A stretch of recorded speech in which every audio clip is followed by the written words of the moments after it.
it begin? Where the urban becomes urgent again, where the sacred realism emerging again, living in the world that we in.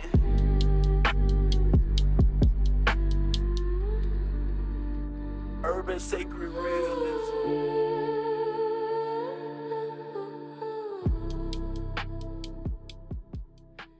Institutional mistrust, when losing faith in the systems that we've learned to put our trust in, seems like it becomes the only rational option. We have to understand, see, there comes a moment when mistrust stops being an emotional response. When the same systems keep failing you over and over, not once, not twice, but across generations. At that point, disbelief in these systems is no longer, or should not be seen no longer, as an act of rebellion, because at its core is really just recognition. We've been told over the span of time that having mistrust is dangerous, that it leads to paranoia, that it fractures our society. But no one asked the harder question. What happened when that trust that we had in these institutions that should be bulwarks of our society, what happens when that trust is broken, honestly, not by rumor, not by ideology, but by experience, evidence, memory? And this video is not about encouraging any form of cynicism. And it's not about declaring all systems evil just for the sake of drama. This is about facing the truth that we keep avoiding for many people, but especially in the Black community.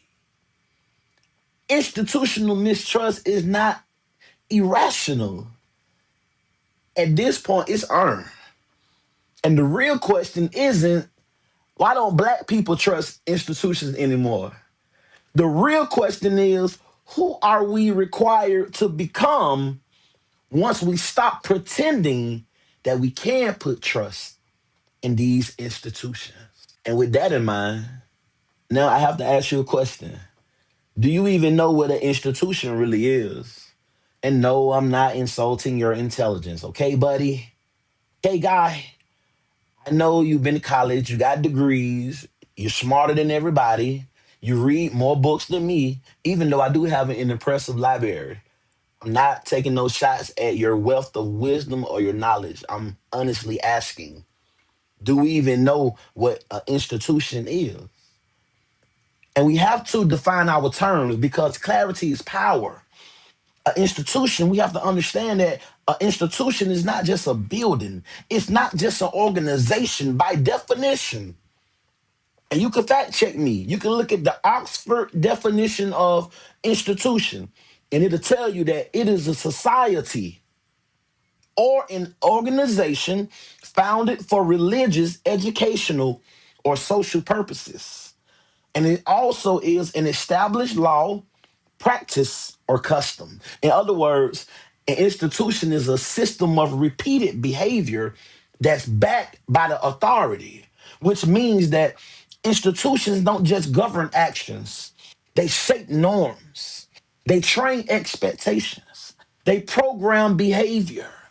That's why institutions can heal or they can harm at scale. And here's the part that we don't talk about enough. What does it mean to be institutionalized? See, to be institutionalized means that your sense of what's normal has been rewritten by the system itself.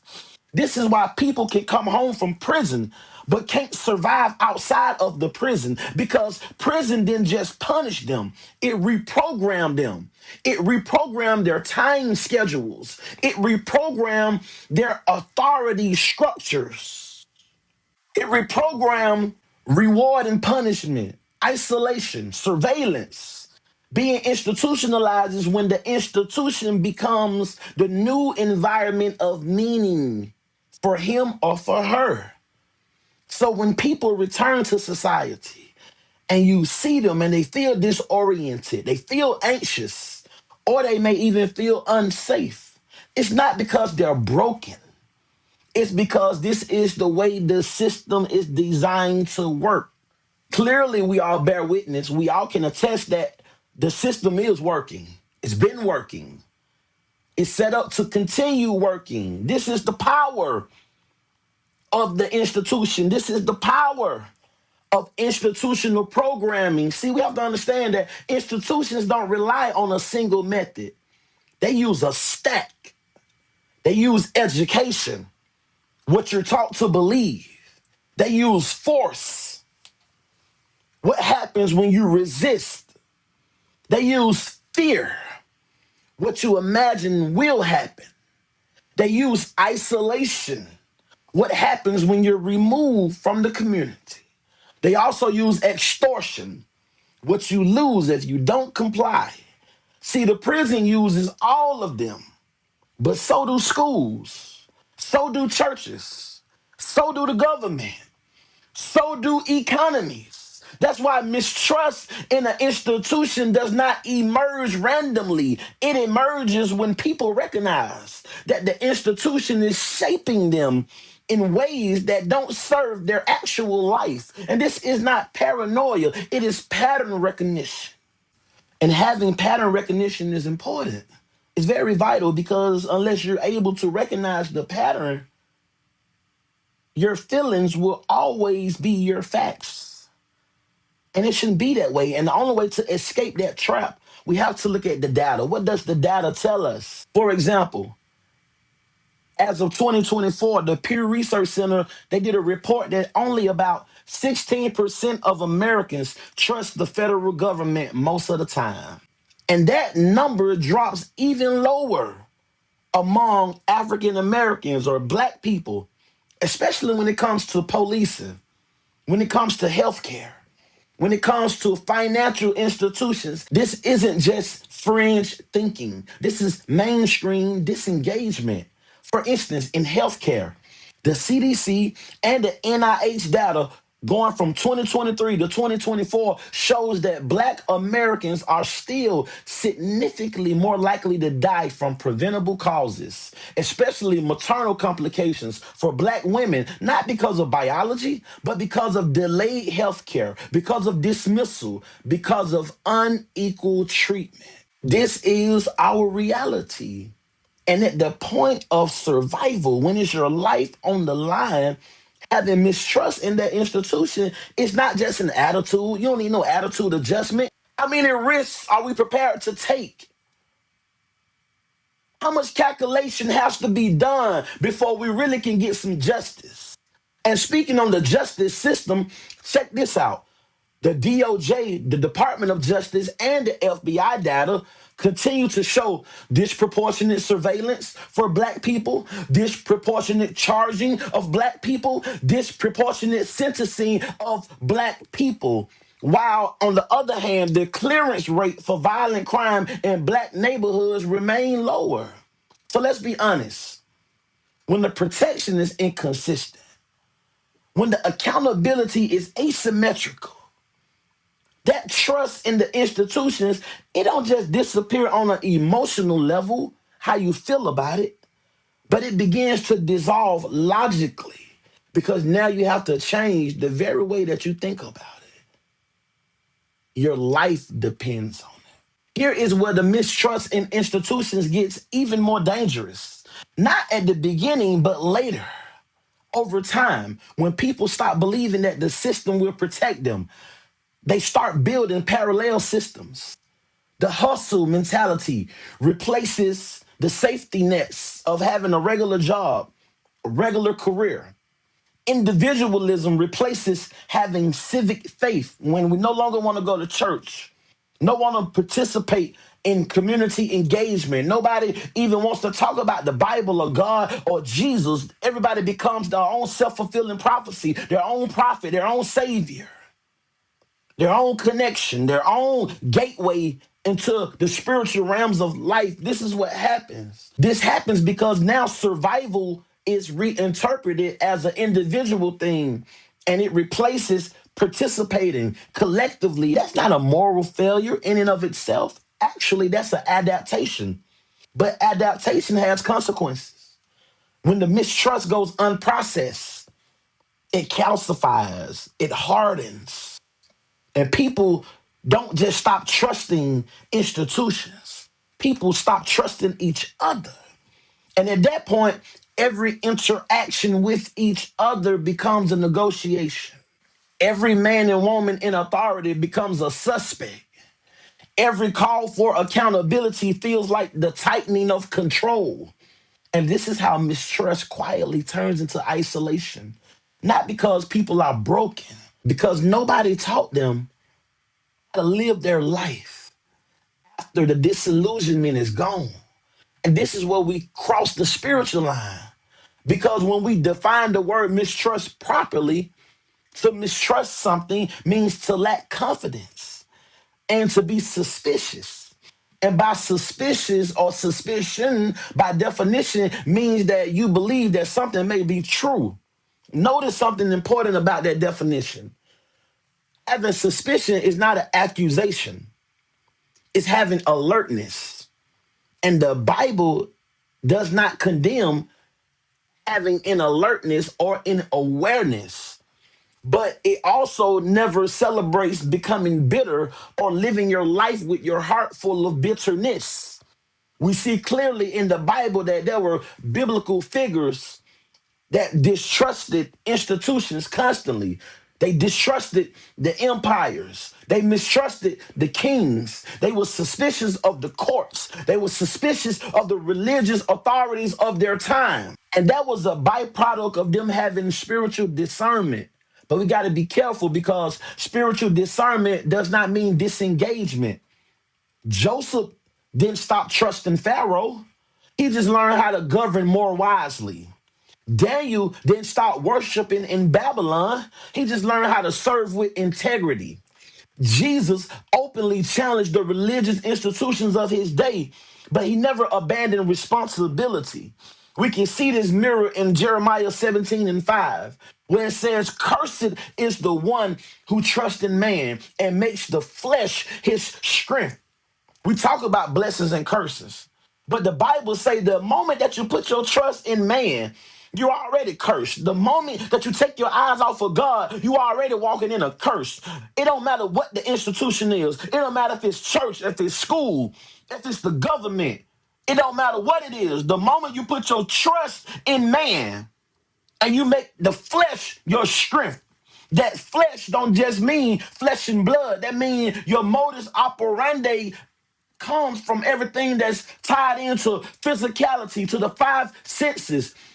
It's okay to be strong, but I can't make it my strength. I can't make it my point of reference. I can't trust in my flesh because my flesh is going to fail me. Man has the potential to fail me. I can rely on you. We can work together, but don't trust me. Don't put your strength in me. Don't put your strength in my flesh. It don't matter how good you look, how strong you look. It don't matter how beautiful you are, baby. It don't matter how good you talk, how much money you got, what kind of car you drive. Don't none of that matter. Yes, we can walk together. Yes, we can agree or we can agree to disagree, but I can't put my trust in you. We have to collectively agree together that no matter how strong we are, no matter how good we work together, that we'll always keep our trust in God. And then we look in Psalms 118, verses 8 and 9, where it says that it is better to take refuge in the Lord than to put your trust in princes. It's better for me to take my refuge in the Lord than to put my trust in a prince. The prince got wealth. The prince got authority. The prince has the ability to bless me, bless my house. The prince can protect me. Come on, somebody, just look at what the Bible's saying. Even with all the capability that the prince or the king can provide, the Bible clearly says that it's better to take refuge with the Lord. If I'm taking refuge in somebody or in some place or in something, that means I'm comfortable. I'm so comfortable that now this is my place of abode. I'm so comfortable that now I'm getting ready to rest. Now I'm getting ready to relax. I'm not worried about nothing. I can close both of my eyes. I don't have to sleep with one eye open. I'm certain that this is where my food gonna come from. My sustenance gonna come from. My ability to get on the other side of life when I take refuge. I can't allow myself to get so comfortable with these institutions, with these systems, with these doctrines, with these dogmas, with these churches, with these schools, with these government buildings, these government faculties and functionality can never be my refuge. Even if we abide, even if we're passing through this life, I always got to keep in the back of my mind that my real habitation is with the Lord. It is the Lord that guarantees to keep me. It is the Lord that I can put my trust in no matter what. It is the Lord that will never fail me. It is the Lord that will rise up and fight my battles. It is the Lord that can open up my eyes to see the unseen. It is the Lord that can open up my ears to hear what's being said even when I'm not in the room. Colossians 2 and 8, it says, see to it that no one takes you captive through hollow and deceptive philosophy. And a lot of us are falling by the wayside because of philosophy, because it sounds good, because it motivates you, because you feel inspired, stoicism, and all of these things. I'm not speaking against Marcus Aurelius. I'm not speaking against Jordan Peterson. I'm not speaking against Les Brown. I'm not speaking against Zig Ziglar. I'm not speaking against Tony Robbins. I'm not speaking against Jim Rohn. Philosophy has its place. But even when you look at the etymology of the word philosophy, it's the study of Sophia. Sophia meaning wisdom. But the Bible says that there's a certain type of philosophy, even though it looks solid from the outside, even though it sounds like it's solid, it's really hollow on the inside, which shows us a biblical truth that things on the outside can appear to be one way, but once you get into it, it's really hollow. There's nothing inside of it. The emperor don't have no new clothes. Once you tap into the deep levels beyond it, beyond the Kabbalion, beyond the emerald tablets of Thoth. But when you get past all of these things, when you begin to really tap into it, there's deception mirrored in that to convince you that you can do it absent without God. And the devil is a lie because you can't do it. It's never been done. It's never been proven. And your own life is a testament of that. You follow some philosophical trails, some philosophical breadcrumbs. You know for yourself that once you thought you would find the philosopher's stone, once you thought you would discover the fountain of youth, there was nothing there. There was nothing there waiting for you. You had been deceived into thinking that you can arrive to a place of illumination absent of God, just to be disappointed. And the real robbery of that is that you can't get your time back. You look back and years of your life have been shaved off. You look back and you're not as young as you used to be. You look back and you realize all the opportunities that you bypassed, the isolation, you wasn't returning phone calls. You separated yourself thinking that you had discovered the missing link, the key that unlocks all the doors just to get to that door and open it, and now you're face to face with a brick wall. Thank you, Lord, for giving me clarity because this is very important. A little segue, because while we're speaking about spirituality, while I'm speaking about God, I'm a Christian. I live with a biblical worldview. So let me just deal with this while I'm here. Institutional mistrust in the church does not originate with Christianity. It is not a Bible problem. It is a power, a control problem. Throughout history, religious language has been one of the most effective tools of institutional control because it reaches deeper than the law. It reaches the conscious. Here's a historical fact for you. Let's look at slavery. Let's look at the plantation. Most of you probably don't even know about the slave Bible, but if you do, kudos to you. The colonizers, the enslavers, they removed large portions of the Bible. They removed large portions of the scripture. They removed the stories of liberation in Exodus, the prophetic justice, the scriptures about equality. All of those were excluded. Only the passages in the Bible that promoted obedience was isolated and emphasized. And this wasn't theology. This was behavioral conditioning. Their religion was edited. They took Christianity, they edited the religion to sanctify their domination, to normalize the suffering of black men and women, to frame any resistance to being a slave as sin in the eyes of God. And that's not Christianity then, and it's not Christianity now. That was institutional control wearing the tongue of religious language. Please follow me. Stick with me.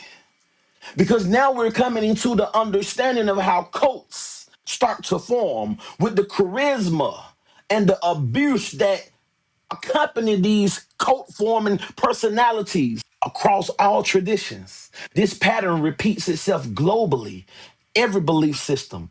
Cult leaders don't invent evil. They may be evil, but they didn't invent evil. They just reframe divine authority as divine permission for them over you, over us. And it's been historically documented examples, including Jim Jones. He weaponized Christian rhetoric to demand absolute loyalty, to isolate followers, and to justify abuse to the point where he had them drink the Kool-Aid. We know about the Kool-Aid, men, women, children. We can even look at Yahweh ben Yahweh. We can look at Malachi Z. York, who fears black identity and mysticism and divine authority just to centralize power and silence any dissent among anybody that disagree with them. And what do these people have in common? All these people have in common is that they use religious ideology just to take advantage of children, pedophilia, their own sick, twisted fantasy of polygamy and polygyny, just to experience what it feels like to be God on earth, brainwashing the people. Sickens me to my stomach. No wonder we're losing trust in institutions. Look at what we do when we get an opportunity to have power. Look at what we do when we get the opportunity to be a leader. In our own community, we take advantage of the people. We corrupt the innocent. We shed innocent blood. Help us, Lord. Help us. I know there's a better way.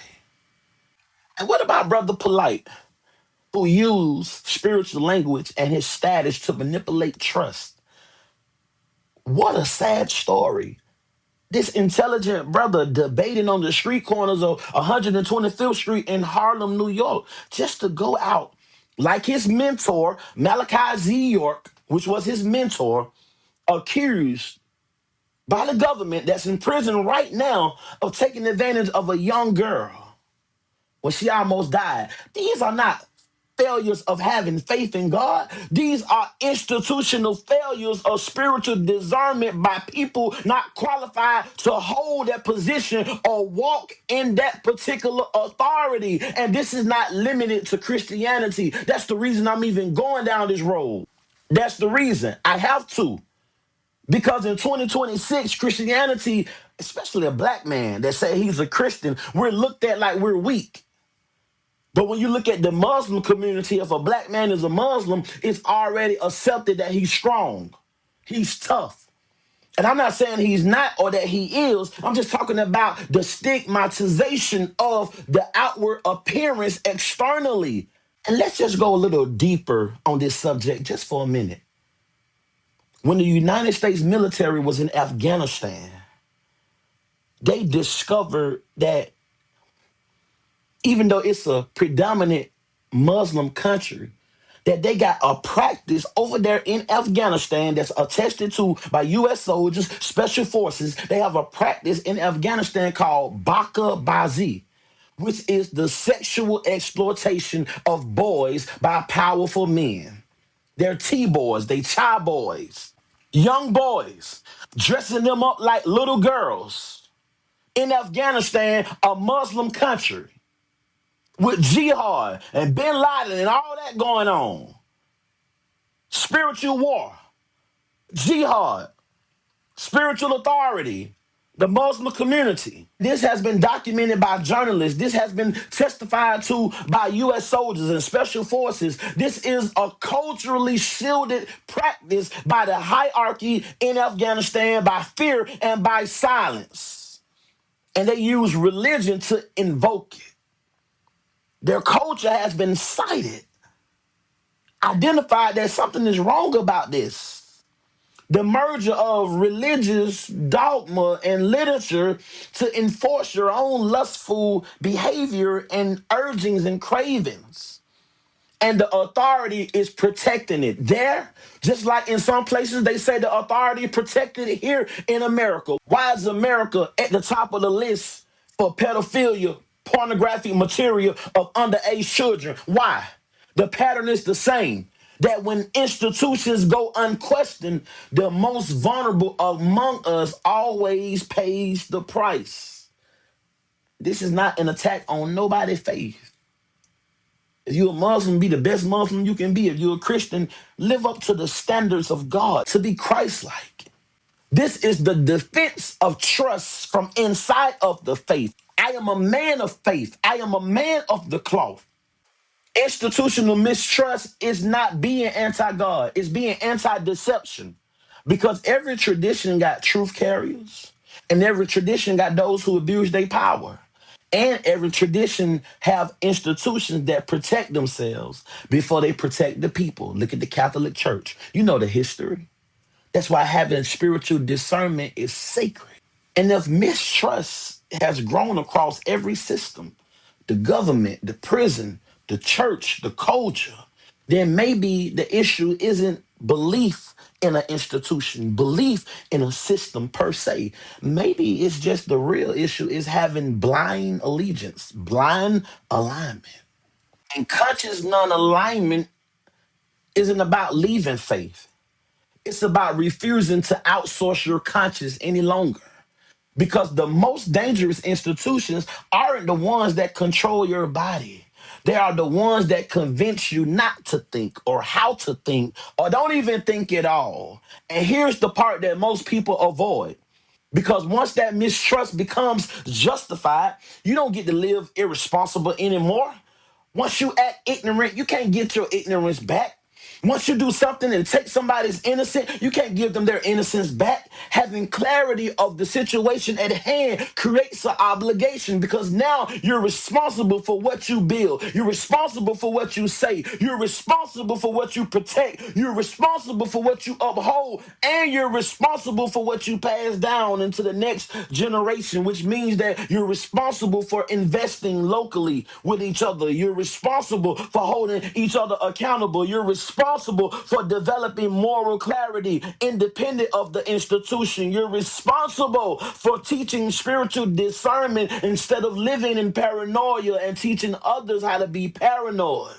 Not just blind faith in the system, not just blind allegiance to an institution. And on that note, not even subscribing to burning everything down, but having discipline responsibility to control yourself and reorient yourself after the illusion of what you thought was real finally breaks down. Because disillusionment isn't the death of having faith in God. It's the death of having fantasy or what you fantasize about. That fantasy reality you've been living in, that's what died. It gotta die. 1,000 deaths. Let it die and stay buried. And once it's buried, you don't surrender to the bitterness, you mature.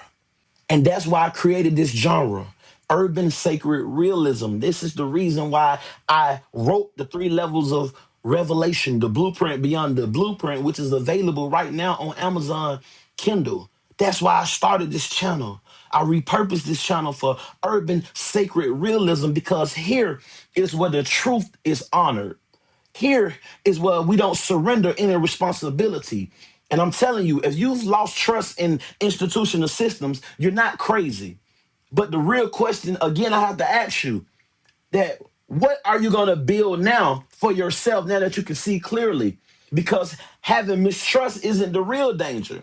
It's being irresponsible once you can see. Because an institution, don't forget, it is a system of repeated behavior, repeated norms, repeated laws, and customs backed up by the authority.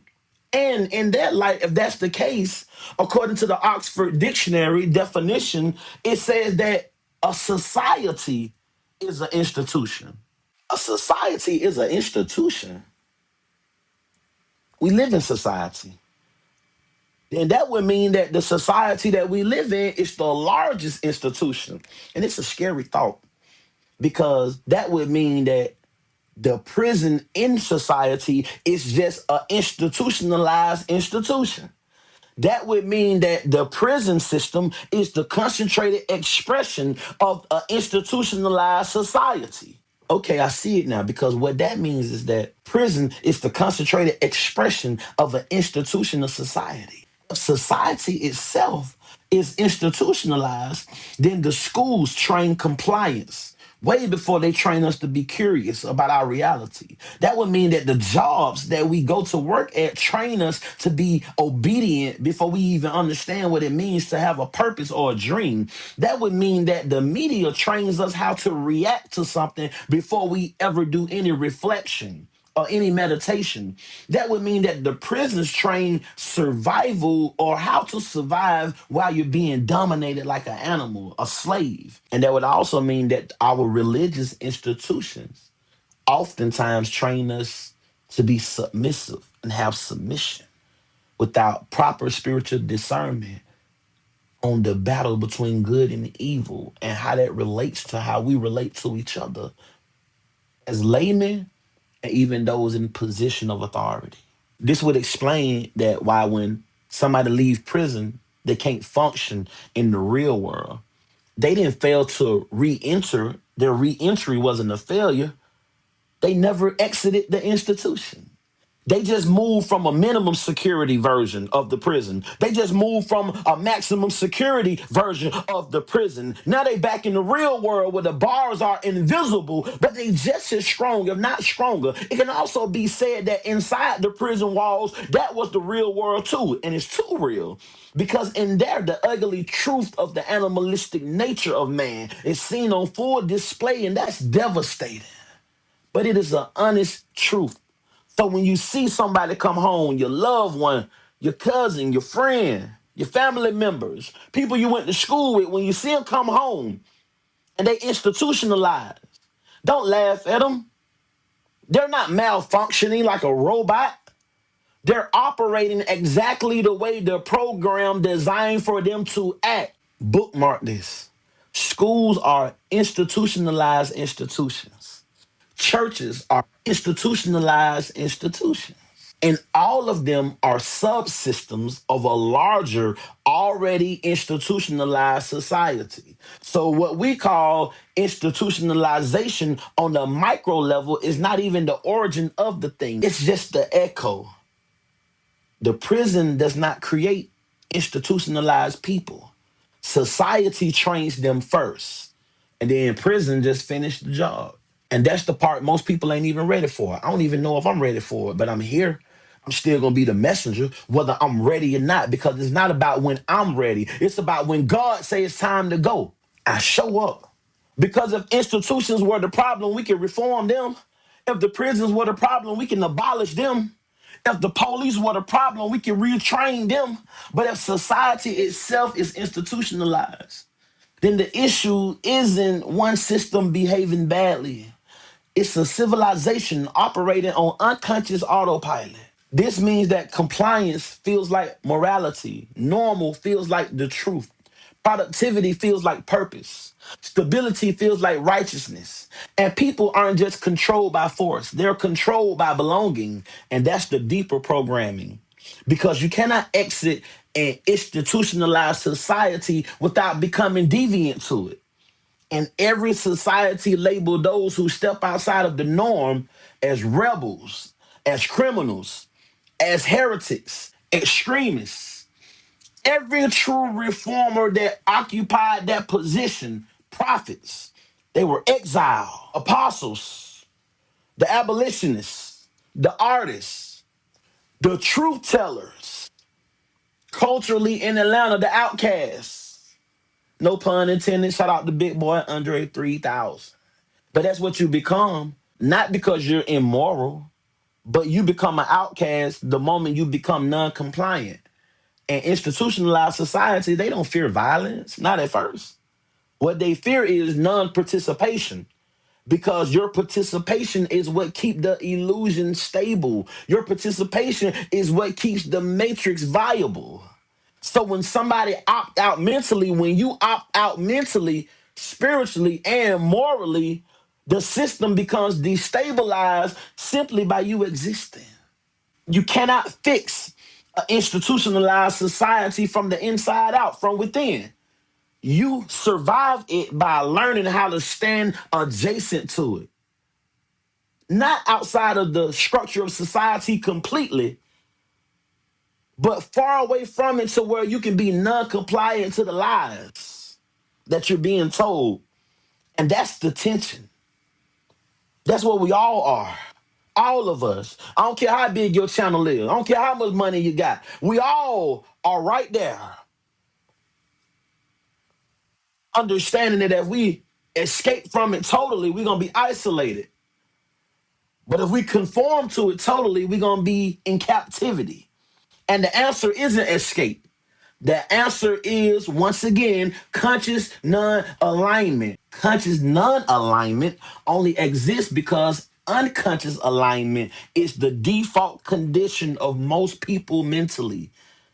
And being unconscious or having unconscious alignment, it don't mean you stupid. It's not stupidity. It is inheritance without examination. It looks like when you believe systems that this is just the way things are. When you obey norms without knowing why they exist or who authored them, what's the source behind them. When you practice belief that you never really consented to, you just absorbed it. When you confuse your survival behavior that you inherited for moral truth. At that point, institutions don't need your agreement. They don't require your agreement anymore. They just need your unawareness, because that's how programming works. Conscious non-alignment is not rebellion for rebellion's sake. It is having awareness before you have obedience. So you can know why you're being obedient, who you're being obedient to, and how this obedience will produce fruit in your life, positive change in your life. It means that you interrogate the story before you submit to it. It means that you've learned how to distinguish authority from truth. It means now that your participation collectively and on the individual level, that now you're participating without surrendering your conscience. That you are now at a place in life where you're able to obey the law without worshiping the system. If the system demands worship that doesn't align with your spirit and God. And don't let them trick you. I'm standing guard with you. I'm fighting with you. I'm right here in the fire with you together. We're not going to let them trick us into thinking that because now we're realigning our spirit and our soul in a righteous manner for a righteous reason on a righteous path, that this is withdrawing from society. No, it's not. It's our refusal to let society finish thinking for us. Conscious non-alignment is the moment that now we realize that I can live here without being owned by what lives here. How many people can say it? That they live in a place. They're not owned by the spirits that live there. They're not owned by the vices that live there. They're not owned by the deception that lives there. They're not owned by the darkness that lives there. They're not owned by the depression that lives there. They're not owned by the poverty that lives there. They're not owned by the violence that lives there. I mean, they can say it. Not because it sounds good, but because it's true. This is not about tearing systems down. It's about refusing to internalize lies as our identity anymore. Not isolation. This is not a theater for rebellion. I'm not advocating burning it all down, but what I'm talking about is intentional non identification. We still have to live in society, but we don't have to let the society program us. This is why Jesus was able to live within the Roman Empire, but he wasn't claimed by it. This is why the prophets in the Old Testament was able to live amongst the people, but they spoke from outside of the popular and accepted consensus of the day. I'm speaking to some prophets right now. You're living amongst the people right now, and you've been called. You have a mandate from God. I'm speaking to all the artists, every griot, all the sages historically have always existed at the edges of society. They weren't absent, they were just unassimilated, just like you. It's almost seems like it's designed for you to have to live on the edge of society as the interpreter. You can't afford to become assimilated. You're the first line of defense for the culture. I want you to know I salute you and I see you. I want to encourage you to keep going, keep fighting. Don't give up. Don't get pulled in. Love is your strongest weapon. It's not your only weapon, but love is your strongest weapon.